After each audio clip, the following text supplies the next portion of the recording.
Bultis tropezó cuando el heraldo salió a la pasarela. Por un momento pensó que todo se derrumbaría. Los puntales se doblaron, escupieron remaches, apenas logrando sostenerse. La morfología de la criatura era similar a la de los tiránidos más pequeños, pero todo estaba magnificado a una escala absurda. Su cabeza estaba coronada por una armadura craneal que se elevaba desde su cráneo en un trío de hojas y hueso, y había una cola colosal que azotaba detrás de sus piernas. Bultis miró a Tánaro. ¿Mantenemos el mismo plan? Tánaro asintió sin dudarlo, dirigiendo a su escuadrón a nuevas posiciones. Pero necesitaremos algo más que pistolas para acabar con esta cosa. Bultis asintió, pero se sorprendió al sentir la ira corriendo por sus venas. Algo en el coloso estaba afectando su estado mental. La criatura era vil, pero eso no era excusa para su falta de compostura. Reprodujo la advertencia de Castamón en su cabeza. La pasión es debilidad, el equilibrio es fuerza. Debe ser racional. Su propósito era llegar a Zarax con el simbionte. Todo lo demás era extraño. El colosal tiránido estaba a mitad de camino a través del pórtico, avanzando lentamente mientras los organismos menores pululaban alrededor de sus piernas, silbando y blandiendo sus crecimientos armados. ¡Coraje y honor!, gritó Tánaro, levantando su pistola. ¡Coraje y honor!, rugieron los ultramarines, levantando sus pyroblasters en sus caderas. Para sorpresa de Bultis, los dos peregrinos levantaron sus pistolas y gritaron: ¡Por el emperador! Los ultramarines abrieron fuego, rociando Prometium blanco a su lado mientras corría hacia adelante. ¡Por Guilliman!, aulló el sargento Tánaro mientras dirigía la carga, saltando sobre cuerpos en llamas. ¡Por Ultramar! ¡Por Macrash! Bultis corrió tras él, disparando su pistola Volter y atacando con su cuchillo. Era una escena caótica, con criaturas presionando desde todas las direcciones, pero los ultramarines se movían con la precisión de un patio de armas. La sombra se apoderó de Bultis cuando el heraldo avanzó a través de las llamas y se alzó frente a ellos. Las bioformas más pequeñas estaban frenéticas, pero el heraldo parecía extrañamente sereno, contemplando la carnicería. Luego se inclinó hacia atrás, levantó un brazo parecido a una guadaña y lo golpeó, partiendo a uno de los ultramarines por la mitad, salpicando sus entrañas en la oscuridad. El golpe aterrizó con tal fuerza que toda la estructura cedió, colapsando con una explosión de chispas y metal desgarrado. Docenas de tiránidos fueron arrojados a la muerte y los ultramarines finalmente rompieron filas, saltando para agarrarse. El heraldo mató a un segundo ultramarín, decapitándolo con otro golpe de su brazo afilado. Cuando el pórtico cedió, Baraka cayó al abismo, todavía arrojando fuego de su piroblaster. El heraldo también cayó, cayendo en picado tras él. Bultis extendió la mano justo a tiempo para agarrar un fragmento de metal astillado mientras los cuerpos caían a su lado. Los tiránidos más pequeños gritaron e ignoraron al resto del escuadrón, dirigiéndose directamente hacia Bultis. En lugar de agarrarse con una segunda mano y volver a subir, permaneció donde estaba, suspendido con una mano sobre la caída y usando la mano libre para disparar. El arma ladró, empujando a los tiránidos hacia la oscuridad. Luego hizo clic en vacío. Sujetó el arma en su armadura y se arrastró hasta la pasarela inclinada. A su alrededor, los ultramarines estaban haciendo lo mismo, trepando entre los escombros, disparando contra el caos. Un tiránido saltó sobre él, clavó sus garras en su armadura y lo empujó hacia el borde. Clavó su cuchillo de combate en la mandíbula de la criatura.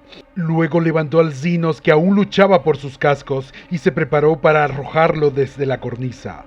Justo a tiempo vio la forma en su espalda, golpeó a la criatura anfitriona contra el suelo, colocó su bota en su garganta y usó el cuchillo para cortar el parásito de su caparazón. El simbionte se inquietó y se retorció en su guantelete, tratando de liberarse. Mientras lo agarraba con más fuerza, su mente se llenó con una imagen vívida.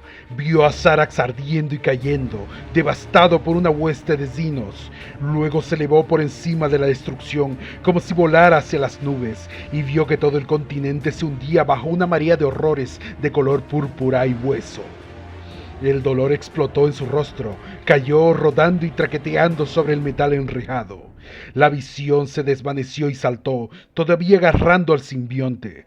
Había un tiránido del tamaño de un hombre parado a unos metros de distancia, sosteniendo un tubo de músculo podrido. Un líquido negro y meloso goteaba del orificio del arma. El dolor en el costado de su rostro empeoró y escuchó un sonido chirriante, como si alguien estuviera trabajando en un torno. Ignoró el dolor, abrió la unidad de contención y empujó al simbionte dentro, cerrando la cerradura. El cilindro se llenó inmediatamente con una suspensión viscosa que sustentaba la vida. Luego colocó un cargador nuevo en su pistola y le disparó a su atacante en la cabeza, enviándolo girando hacia el abismo. Vultis alargó la mano para tocar su casco. La ceramita se había agrietado. Algo húmedo y espinoso arañaba la grieta, temblando mientras intentaba perforarle el cráneo. Lo metió en su puño como una fruta demasiado madura. El ácido humeó y burbujeó por su casco y arrojó el desastre al suelo. Luego miró a su alrededor con el arma en alto, en busca de su próximo atacante. Nada estaba lo suficientemente cerca como para ser una amenaza. Sacó unas tijeras de su armadura y agarró una fina espina que el parásito le había dejado en el pómulo. Había tratado a suficientes víctimas tiránidas para saber que la columna vertebral estaría bombeando veneno en su torrente sanguíneo. Tiró de la columna vertebral, tenía púas desgarrando su hueso y su cartílago, pero salió libre. Retrocedió unos pasos hacia la plataforma central y disparó contra los tiránidos más cercanos, despejando un espacio para poder mirar a su alrededor y obtener una imagen clara de lo que estaba sucediendo. La pasarela principal estaba casi en ruinas y se había llevado consigo varios de los pórticos más pequeños. Tánaro y los demás estaban de pie y disparando. No había señales del heraldo, pero, para su alivio, vio a Baraka, varias capas más abajo, todavía escupiendo gotas de Prometium mientras se arrastraba hacia la salida. No se sorprendió al ver que los peregrinos estaban muertos, con fragmentos de sus cuerpos colgando del metal astillado. Comprobó que la unidad de contención aún estaba segura y luego se dirigió hacia uno de los pórticos, disparando mientras cruzaba la caída cavernosa.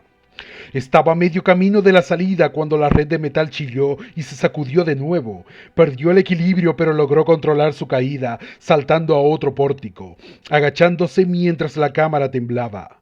El heraldo se arrastró como una araña a la vista, trepando por las paredes, arrancando los pórticos de la roca. Tánaro y los demás casi habían llegado a la salida. Ahora era un agujero irregular, en lugar de una puerta, y la cámara iluminada por el día más allá era claramente visible. Vultis corrió por un pórtico, saltó una brecha de 3 metros y aterrizó suavemente en otro pórtico. Derribó a los atacantes, desgarrando gargantas y rostros con su cuchillo, y siguió corriendo, formando una línea directa hacia la salida. Delante de él, Baraka trepó hacia la entrada, vertiendo Prometeo sobre las criaturas que se apiñaban detrás de él. Vultis casi había llegado a la abertura cuando el pórtico desapareció bajo sus pies. Intentó agarrarse en un asidero, pero no había nada a su alcance y cayó, sumergiéndose en la oscuridad. El heraldo lo atrapó con una garra tan grande como él y abrió sus fauces. Vultis analizó rápidamente la cara de la cosa, identificando fallas y debilidades. El lado izquierdo había sido herido por una explosión reciente.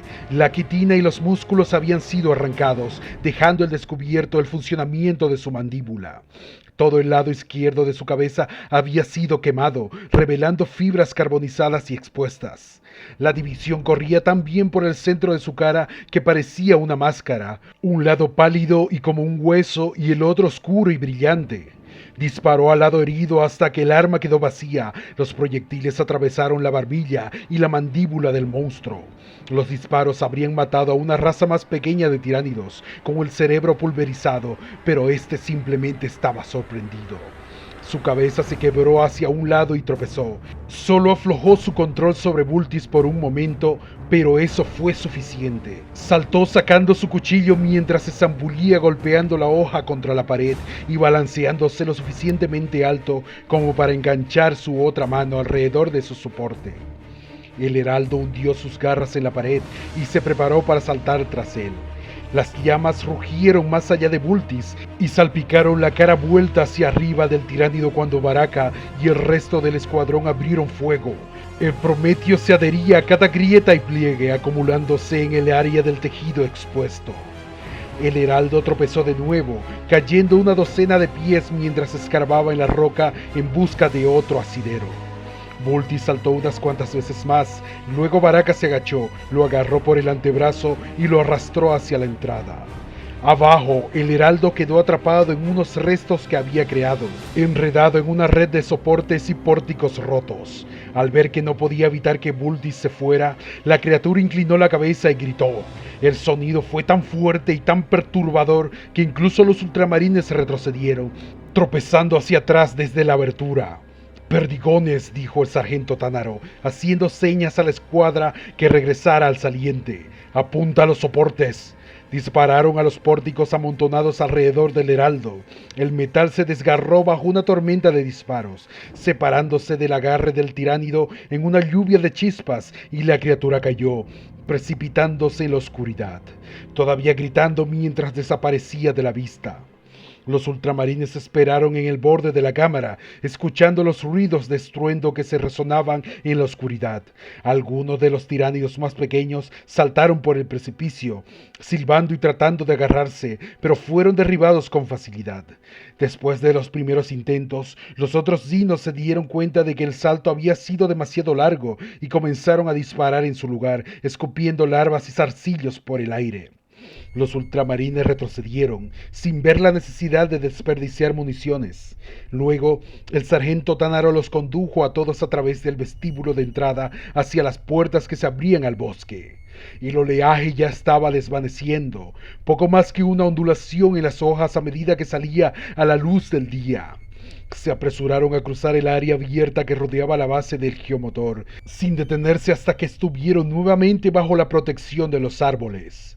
Esa cosa estaba dispuesta a alcanzarte, dijo Baraka, estudiando a Voltis. ¿Un viejo amigo? Voltis sintió la mirada de todo el escuadrón sobre él. Él asintió. Lo vi en el incorruptible. Fue la criatura que mató a Tyrus.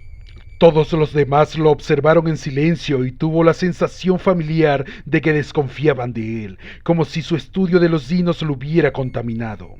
El sargento Tánaro se mostró solemne por una vez. Debemos darnos prisa a los Storm Speeders. Si los senos aterrizan en este tipo de números, se debería informar al teniente Castamón.